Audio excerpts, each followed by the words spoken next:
Andrei Litvinov had worked as a journalist for many years, long enough to grow weary of the predictable rhythm of his profession. The press conferences, the city council meetings, the endless reports about minor accidents and political squabbles had dulled his once sharp curiosity. His notes had become mechanical, his articles functional but lifeless. He carried out his duties with precision, yet without passion, as if his career had turned into a ritual rather than a pursuit of truth. Nights blurred into days, and days blurred into weeks, all colored in the same gray monotony. One night, long after the city had quieted, his phone rang. The hour itself felt inappropriate for anything ordinary, and the sound pierced through the silence of his apartment. When he answered, a distorted voice spoke. The words were few, yet they carried weight.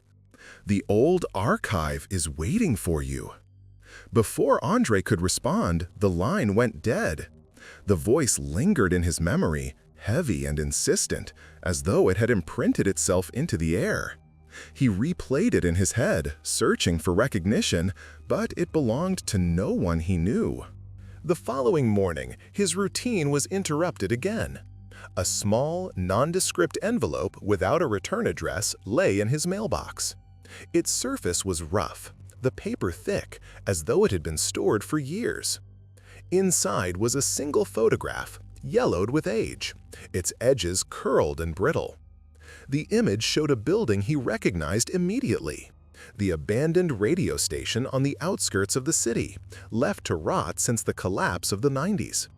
Around it, weeds grew unchecked, and its dark windows stared blankly, like hollow eyes. But the photograph contained more than just the building. Below the image, written in fading ink, was a list of names. Some he had never seen before. Others stirred vague memories, as if from news clippings long forgotten. As his gaze moved down the list, a sudden chill tightened his chest. There, among the names, was his own. The handwriting was deliberate, almost ceremonial, as though the names had been inscribed for a purpose. The sight left him unsettled. He knew with certainty that he had never set foot inside that station, and yet the photograph and the list tied him to it in a way he could not explain.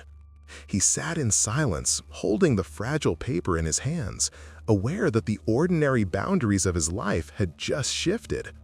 The city outside his window carried on as if nothing had changed, but for him, the call and the photograph had opened a door to something he did not yet understand. The road to the abandoned radio station cut through the outskirts of the city, where cracked asphalt gave way to dirt and weeds. Andrei parked his car near the rusted fence and stepped out into the stillness. The building loomed against the pale sky, its structure battered by decades of neglect. The air carried the scent of damp earth and mold, as if the ground itself had absorbed years of silence. The silence was heavy, broken only by the distant cry of a crow circling above. He pushed through the sagging gate and crossed the overgrown courtyard. Graffiti sprawled across the concrete walls, crude letters layered over each other, while shards of glass crunched beneath his shoes. He expected ruin and chaos inside, but the first impression unsettled him. Despite the broken windows and peeling paint, the interior was strangely orderly. The floor had been swept, debris gathered into neat piles, and dust disturbed as though someone had moved through the rooms recently. It did not feel abandoned. It felt tended, as if waiting for someone. He made his way through narrow corridors until he reached the old operations hall. Rusted consoles lined the walls, their buttons dulled and knobs missing. In the corner stood a cabinet, its metal frame speckled with corrosion. To his surprise, the doors opened easily, revealing rows of labeled cassettes and thick, hand-written duty logs stacked in order. The cassettes bore dates from decades ago, but the handwriting in the logs was sharp, precise, and remarkably well preserved. Andrei began flipping through the records, half expecting nothing more than shifts of forgotten technicians. Then his gaze froze. On one of the yellowed pages, his own surname was written. The date next to it belonged to a time when he had been a university student, still far from any serious journalistic work. The neat handwriting looked as if it had been placed there with intention, as though his presence had once been a fact. He traced the letters with his finger, feeling a chill run down his spine. He had never been here, yet the page insisted otherwise. Uneasy, he snapped a photo with his phone and stepped outside to make calls. He reached out to former classmates and colleagues, searching for some thread that could explain the impossible entry. Their answers only deepened the confusion. A few claimed not to remember at all, but others offered uncertain recollections. One suggested he had once filmed a student project at the station, though could not describe the details. Another hesitated, then said she vaguely recalled hearing his name connected to some abandoned building years ago. None of them could give clarity, yet their fragmented memories echoed the false record in the log. Andre stood in the overgrown yard again, clutching his phone, the distant radio tower casting its long shadow across the ground. It felt as if the place itself was rewriting his history, bending the memories of others to fit its narrative. The more he sought certainty, the more it slipped through his grasp. The logbook, the names, the voices of acquaintances who were unsure of what they remembered, all combined into a growing weight pressing down on him. His past, once solid and mundane, now seemed porous and fragile, as if pieces of it had been replaced while he was not looking. The station stood silent, but its silence was no longer neutral. It was accusatory, almost expectant, as though it knew something he did not. The night pressed down heavily as Andre drove back to the abandoned station. The streets were empty, the city asleep, and only the distant hum of traffic hinted at life beyond the darkness. He carried a small digital recorder in his pocket, as though its presence could anchor him to reality. The building emerged from the shadows like a relic of another era, its broken windows reflecting faint fragments of moonlight. Inside, the air felt cooler than before, almost expectant, as though the walls had been waiting for him to return. He set up the recorder on the dusted console in the operations hall and sat in the cracked leather chair. The hands of his watch crept forward, and he watched the seconds tick into the early hours. At first, the silence was complete. The only sound was the faint rasp of his breathing and the occasional creak of the structure settling. When the dial of his watch edged toward 3, a subtle vibration rippled through the room. The silence fractured. A faint hiss rose from the speakers, like the distant rush of waves pressing against the air. Andre straightened in his chair, his pulse quickening. One by one, small indicator lights flickered to life on the console. Dead equipment, untouched for decades, now pulsed with dim orange and green. A low hum swelled until it filled the hall with an uneasy resonance. Then the voices began. At first, they were fragmented, as though pulled through static from a far-off place.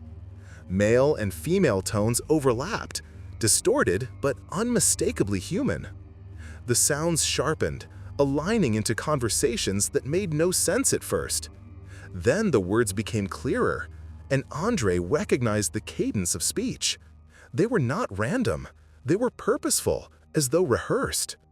His stomach tightened when he realized that the voices belonged to the faces in the old photograph. They spoke of events in clipped, deliberate sentences, their discussions punctuated by exact times and places. The words were cold, clinical, like instructions rather than conversations. Train derailments, fires in city districts, a collapsed bridge, flooded streets. Each event was given a date that had not yet come to pass. The list of catastrophes stretched ahead like a script of the near future. Andre's hands clenched against the arms of the chair as he strained to hear. His own name cut through the air suddenly, spoken with absolute clarity. The voice lingered on it, as if drawing him into their circle. Then came another phrase, chilling in its precision. He was expected to continue. The word echoed in his chest, heavy with implication, though no explanation followed. The recorder on the console blinked red, capturing every sound, but Andre felt as though it hardly mattered. The voices were embedding themselves directly into his memory, impossible to forget. He leaned closer to the speakers, his breath shallow, listening as the group continued to outline disasters not yet written into history. Their tone was neither fearful nor urgent. It was calm, methodical, as if they were reciting lines from a well-practiced play. When the final voice faded and the static dissolved back into silence, the console went dark. The hum died away, and the hall returned to its lifeless state. Only the recorder's blinking light remained, its steady pulse an indifferent witness to what had passed. Andre sat motionless in the chair, the weight of the revelation pressing against him. The people in the photograph had not merely posed in front of a forgotten building. They had been architects of something larger, something stretching beyond the natural order of time. Their voices spoke as if the future was a stage, and the disasters were inevitable performances. His name, woven into their script, left him shaken. He was no longer a passive listener, but an assigned participant. The idea clawed at him. Had his life already been written among their rehearsals? The silence of the station was no comfort now. It felt alive, brimming with echoes of destinies not yet fulfilled.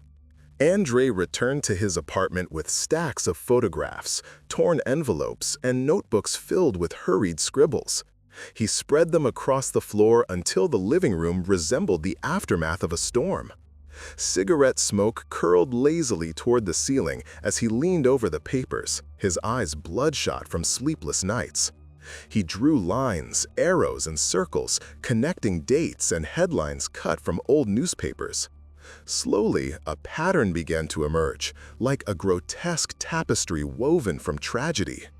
Every disaster he checked against the recordings from the station matched. Fires in residential blocks, unexplained car accidents, an explosion in a factory on the industrial edge of the city. Each one had been spoken of on the airwaves of that abandoned place long before it occurred. The deeper he dug, the more monstrous the realization became. The voices had not only predicted, they had archived the future, cataloging it as if it were history already written. The span stretched back 2 decades, possibly further, and the cycle was unbroken. He felt his chest tighten as he noticed his surname surfacing with unsettling frequency. At first, it appeared as a fleeting mention, buried in static, but soon it reappeared in clearer fragments. Each repetition grew heavier, as if invisible hands were pushing him toward an inevitable role. It was not just about the city or its tragedies anymore. The script had begun to fold him inside it, binding his identity to events yet to come. The night deepened, and Andre's tired fingers stumbled across a small, unlabeled cassette tucked between folders at the bottom of a cardboard box. Its plastic shell was discolored with age, the spools inside still tightly wound. He stared at it for a long while before finally sliding it into an old player he had borrowed for his investigation. The wheels turned, the tape hissed, and then a voice rose out of the silence. It was his own. Cold and detached, it recited a news bulletin with professional precision, his tone stripped of emotion. The words carried a summary of a catastrophe, a crowded marketplace reduced to chaos by a sudden blast, dozens injured, the death toll uncertain. The time, the location, the sequence of events, all of it was described in grim detail, leaving no ambiguity. Andre froze, his breath shallow, recognizing the marketplace he often passed during his morning walks. The date mentioned in the broadcast was only days away. His body reacted before his mind could catch up. Sweat dampened his palms and his heart hammered against his ribs. The recording played on, his voice unrelenting, until it clicked to an end and the tape rewound automatically with a mechanical whine. The silence that followed was suffocating, pressing against his ears like a weight. He tried to convince himself it could be a fabrication, some cruel trick of sound manipulation. Yet the